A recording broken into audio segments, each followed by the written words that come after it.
What you see before you is my fitting area, and my shadow, of course. Fit stand to fit customers. I sell bikes locally with all the extra spare bits. A little tour of my garage shop. This would be I would say my shipping center, shipping supplies, shipping materials and parts, in addition to extra storage for boxes. Oh, what's that? Yeah, this is my back stock. What you see here is roughly 18 bikes hanging in the garage that either need to be worked on or have been worked on, ready for sale. In addition to a little staging area here for more bikes. And you're like, how do I get all this in here? And you guessed it, the wife's car does park inside the garage at night. Shop sink with a little cooler, staging area for pictures if need be, if outside's not available, extra wheels, frames, and yes, the infamous shop area that everybody sees in all my videos. This is where, yes, the magic happens. So did YouTube save my shop? Did industry take a dive? And this is what the future beholds in next upcoming service departments? We'll review those crazy questions after this. I know a guy bicycles hanging out with a guy. This is As the Wheel Turns, So Do Days of Our Rides series. I will be covering topics of the industry as well as consumer views with my 30 years experience. If you like these videos, please like and subscribe. Hey, welcome back to I Know a Guy Bicycles, hanging out with a guy. This is As the Wheel Turns, So Do the Days of Our Rides. Guess what? It's my 1-year anniversary of doing this YouTube thing part-time. Main reason is this is my business and YouTube is actually an extension of that, amongst many things. We're going to review a couple of the yearly milestones of what I've started with and attempts and go over. There's a list there. But I also want to bring to focus, is this going to be the future of a lot of shops in your area? Possibly. How did I survive this last year of really tough, challenging year for me and a lot of other shops? Some other shops out there have been more fortunate, which is awesome. But needless to say, our economical change here in the States has really put us in a weird foothold. Yeah, and I'm going to review a couple things that were my successes on this YouTube channel to help my business, and a couple failure points that may have hurt my business. So let's dive right into this. Real quick, my backstory. I've been in the industry for over 30 years. My parents and I had a bike shop in Parker, Colorado in the they started in the 80s, 90s, and we had to close out in 2001. From there, I worked at Lee's Cyclery off and on for the next decade and a half or so. Got into software, had to get my hands dirty again, started doing this, boom, lo and behold, I had a side gig that turned into a full-time job. Yeah, kind of a long roundabout road. In addition to, I worked at Big 5 Sporting Goods, a big bad chain store for sporting goods for about 9 years, interim with part-time work at the bike shop here. So hey, I've been kind of a little bit of everywhere, and I've done a lot of cycling, and I'm back in my passion, and this is like the first full year on YouTube. Yeah, I need to reframe that as this has been a survival mode, and this was already predicted by myself a couple years ago when the COVID hit, boom, took everything. I knew there was going to be a fall. Yeah, like in the 90s and the early 2000s, boom, there was a fall after a big insurgent. Therefore, this one was pretty heavy hitter. So thinking ahead, knowing that sales are going to slow for me, I needed to figure out other kind of ways to get my message out there, to build up my branding. And in addition to, I found a new home. Yeah, right here on YouTube. Yeah, let's go over the recap of this first year. Yeah, now you know a little bit about me. I'm kind of a likable guy-ish. Well, most people think so. Well, kinda. Well, let's let you be the judge of that. But let's go over this laundry list. Pardon the interruption, there is more. More you say? Push the more button. Push it. Push it! I dare you to push it! Once you push that button, you get more details about the video you are watching, in addition to all the tools that I use in the shop, as well as suggestion for improving your ride. In addition to help me provide advocacy in the cycling community, also links to other social media accounts as well as my website to find the products I actually sell and other insights in the industry. Other videos linked below. Extend your cycling experience here on YouTube. And now back to your original programming. Yes, laundry list. Yeah, after starting a lot of videos, I learned it real quick. That's not a word. I learned real quick from some comments on the cuff topic pieces that you should get a script. So you should go by that, because I get kind of squirrely in my own thoughts. And even with a script, you're going to be subjected to that too. But anywho, what was my initial intent to do a YouTube channel? Well, originally was just to make a couple of videos of how to put a bike back together after I ship it to you. Pretty simple videos. I had them up there for like a year and a half or so, that kind of thing. I always thought about doing the YouTube deal, but just didn't have time. I was so busy, and when work was coming in and paying customers, yeah, that it got kicked down the road. I did really wanted to do it, but just didn't really found the time to do it. Well, that was my initial thought, but my initial intent of getting into it more regular basis, like posting every week, well, that came about a little bit over a year ago. The reason being, I knew that it's going to be slowing down, and when that slowing hit, I was like, okay, I need to shift gears, put some videos out there to develop some worth to my website. Like, hey, who is this guy? What's he doing? Is it validated to purchase a bike from me? Well, yeah, that was the initial intent, to make some videos of what I do, kind of clear and some kind of insights.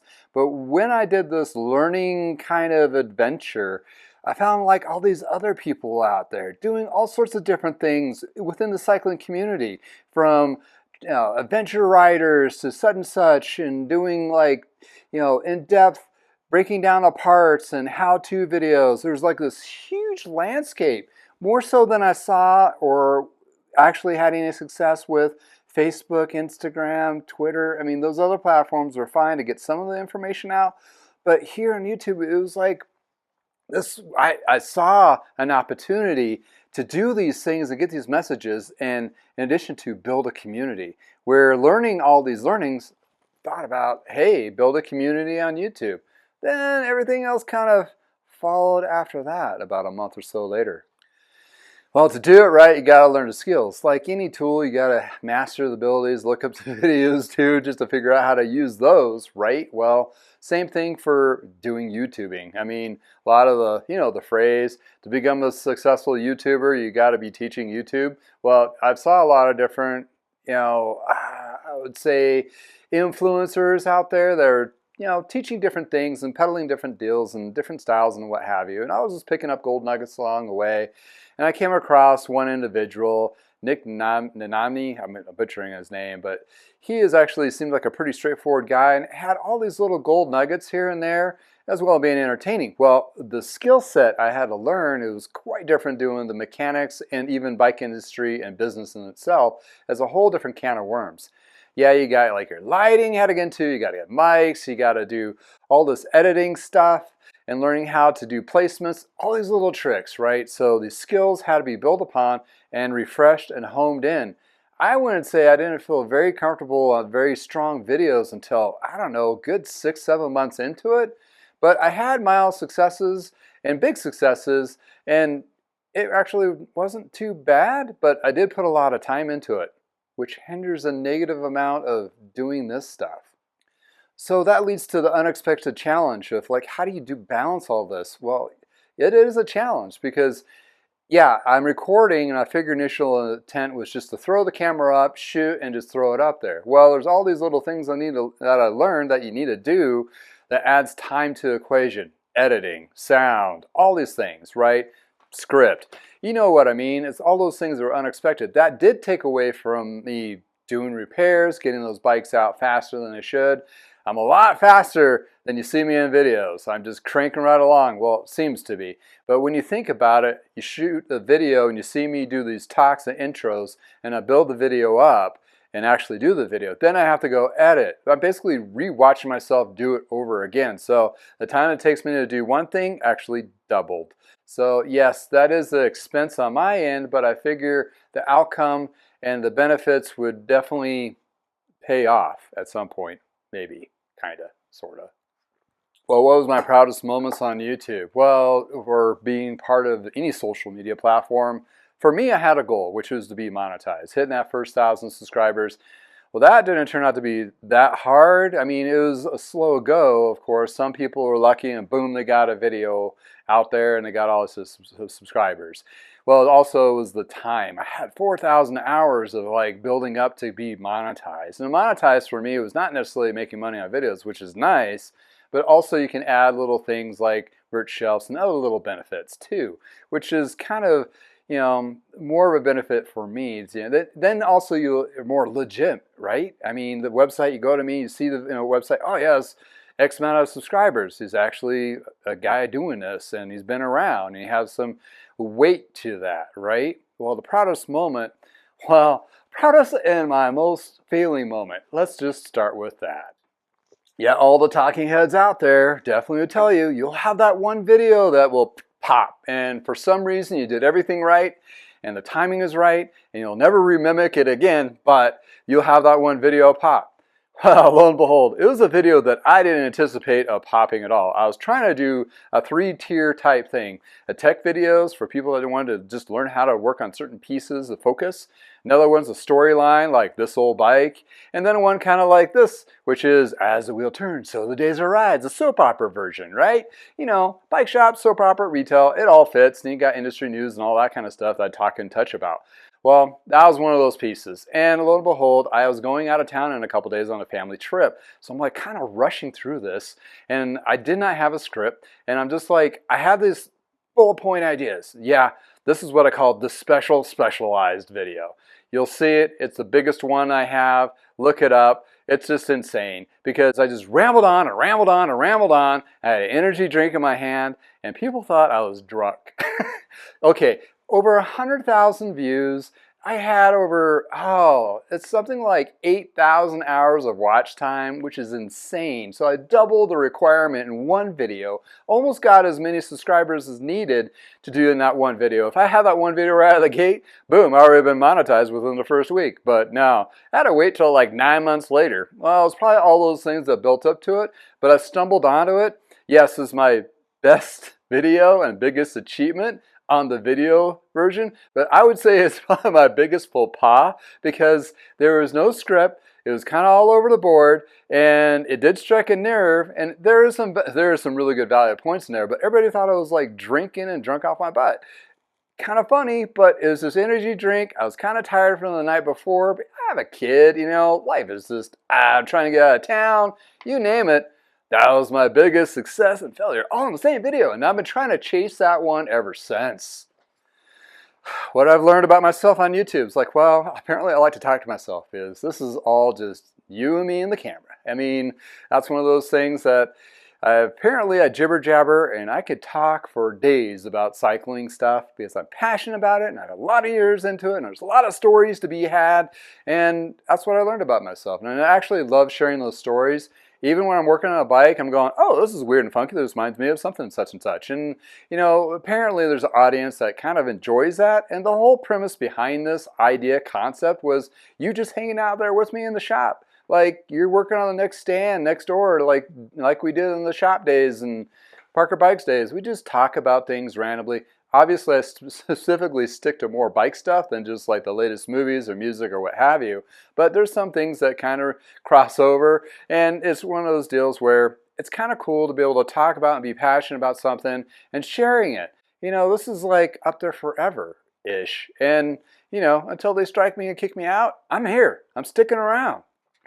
So let's talk about some of those data points. Well, what's been really my more popular video type series? Well, the people are kind of like this old bike thing, and the videos that shock and awe clickbait, which is as the wheel turns so the days are rides kind of thing, those get clicked on, but I don't think they're going to be evergreen, which is fine. Those are kind of like big flash in the pan with numbers and they go down. But I think what I feel and I gravitate to as my heartstrings is those people are like this old bike. I mean, you're just hanging out, working on bikes and that kind of thing, and being passionate about the pieces and the features. And some people are in the industry as well comment like, oh no, I heard about this, or give some more information about the bike I'm working on to give it more weight in the sense that, yeah, it's educational. We're here. It's community. That's the part I really love about it.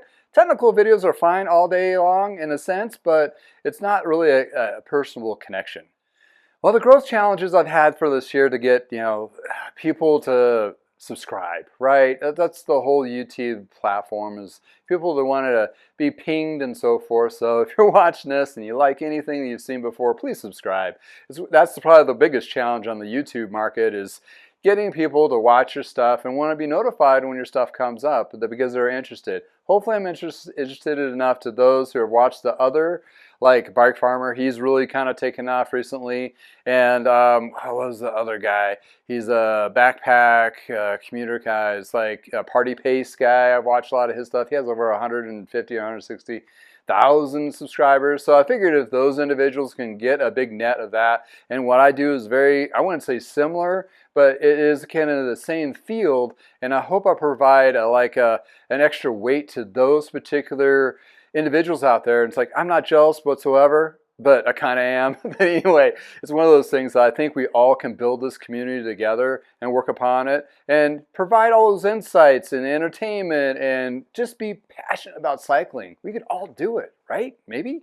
I'm trying. But overall, I think the engagement for my subscribers to just people commenting on my videos, for I would say a good 80 to 90% of it's all been positive. It's been an eye-opening experience because I've been warned, like, oh, there's a lot of craziness out there, and there still is, yeah, sure. And there's some people that just jump in and just go haywire. But all in all, though, I really had, from the beginning, a big warm and fuzzy from a lot of people that just kind of like the content. They're in the age demographic that I'm in, and I apparently resonate with them. And that's awesome. And thank you for watching. I give you all a big warm hug if I could, because it's one of those situations where when you have down times and slow times, and you see those comments come in like, hey, you're doing a great job, great information about that video, whatever the may case be, that kind of builds me up because, hey, I'm by myself doing this, and when I have a bad day, when something gets stolen or returned or something goes weird, because it's just retail, and you just kind of have to try to not make it personal, but I'm so passionate about cycling, it does seep in as being personal. So thanks again for all the positive notes that you put out there, and I appreciate it, and please share. Well, what things can I improve upon? Well, better video quality topics, better bikes, tools, things like that to kind of enhance your experience of going through this journey with me. Those are the kind of things where I'm really kind of thinking about in my head. It's like, I'm just not here by myself. I'm here with a group of people that are trying to be entertained and watch and be informative, in addition to exciting them at getting into either working on their bike or have the know-how of getting a new bike or a used bike or all those kind of things to kind of get them into the cycling experience that a lot of us already watching this have been a part of for years, and they know they love the community. So we just wanted to extend that. Branch out. And there's all kinds of riders. You don't have to be Joe Racer. You don't have to be in the Spandex Club. You can do all these different kind of riding at your own pace, and there's groups for that.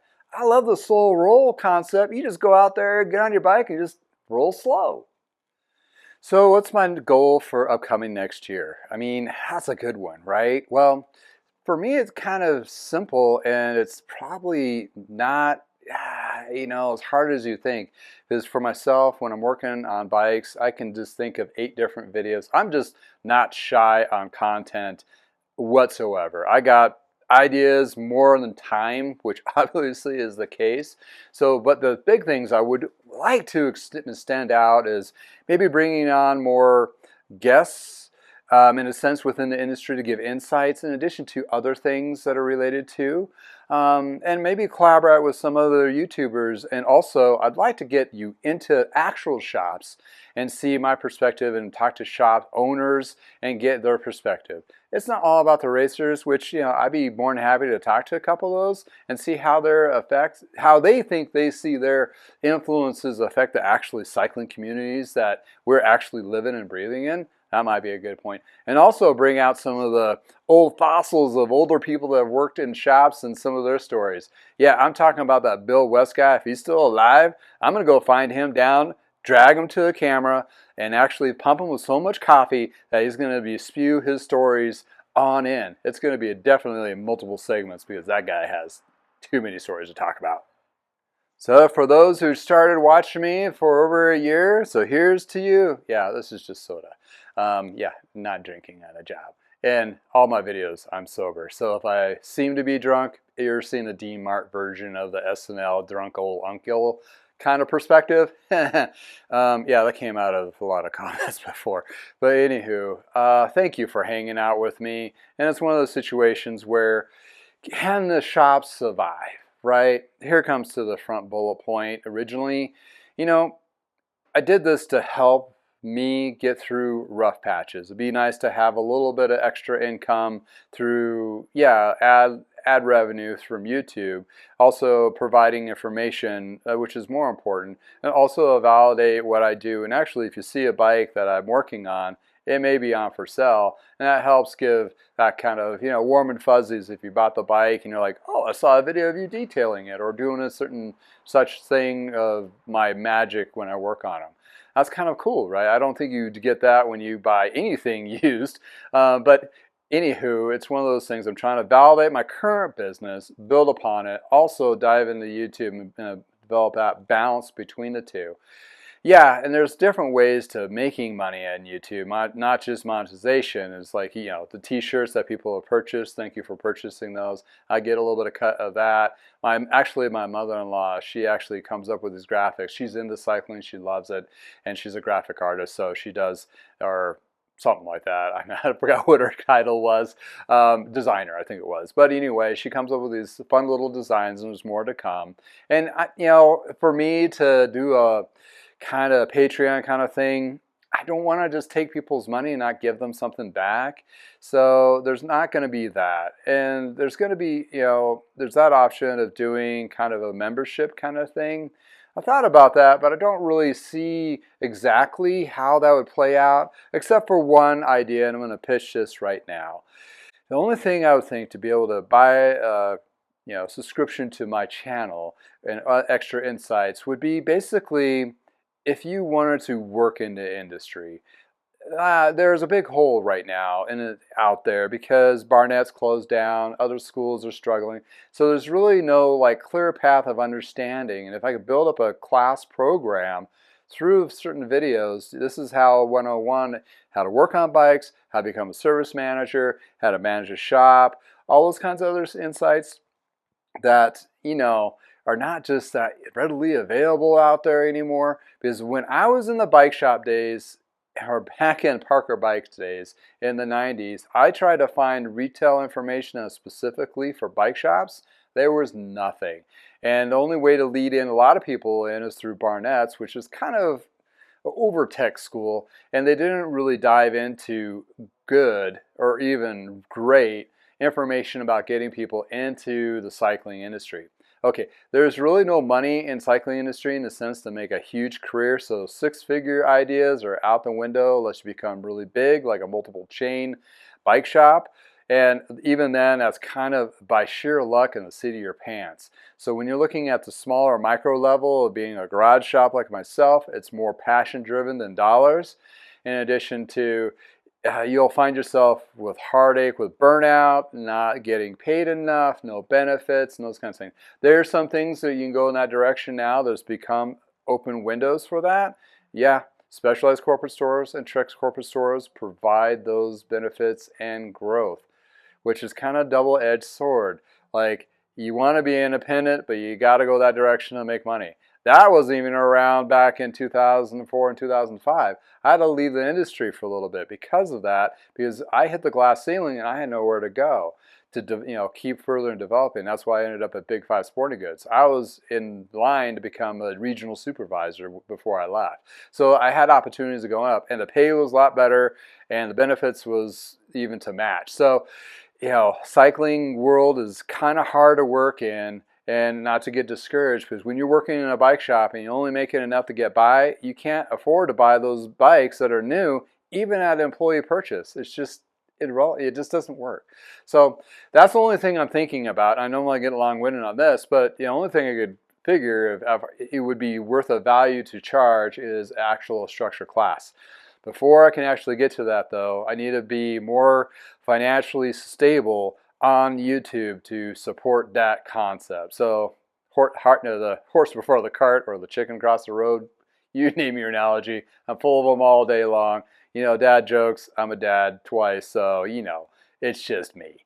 Anywho, yeah, that's what we're working with. And as in the industry goes, let's loop back to that as well. I could build up my channel. I could help other shops out there excel and succeed themselves on YouTube as well. There's plenty of room for all of us. Just need to do it right, and to be able to get your influence out there and your message and that kind of thing. Well, when it comes to actual shops, a lot of shops are going to have to scale down because of the heartache that we're suffering through the industry. And then this will repeat itself again in another 5 to 10 years. So, if you're watching this and it's 10 years from now, you're like, oh, okay, this is how we survived this round. And there's a lot of different opportunities. There's going to be different things. You just have to learn and take the leap. I did a huge leap of faith. Yeah, it is paid off to some level. It's not giving me the golden ticket, but I'm okay with that. I am actually better than I was yesterday. And one of the situations is on better videos, better quality, better information, in addition to a little bit extra money coming in. Not a lot, but it's enough to kind of keep this all going. And at the end of the day, when you're in the cycling community or industry, as long as I have, just getting to the next step is great. It's fine. It's as long as you're seeing growth, you can't beat yourself up too much. So therefore, here we are. Well, thanks again. One lap around the sun. Here we did it, and we're going to do another one and just keep going. Good content. Please smash those buttons if you like and subscribe and like my videos. That'd be awesome. In addition to, if you have any comments, feel free to put them down. Other people need to see the community that's out there. It's reaching out and say, hey, we're out here. We're doing our thing. We like bikes. It's fun, right? Well, anywho, if it's a beautiful day in your neck of the woods, please go out for a ride. Get out of your head. Move the hair. Get that ponytail out. Whatever. Or your imaginative one. I can't even say it right. Holistic ponytail. I need to put that on a coffee mug. Anyway. Dollars and donuts. It's been fun.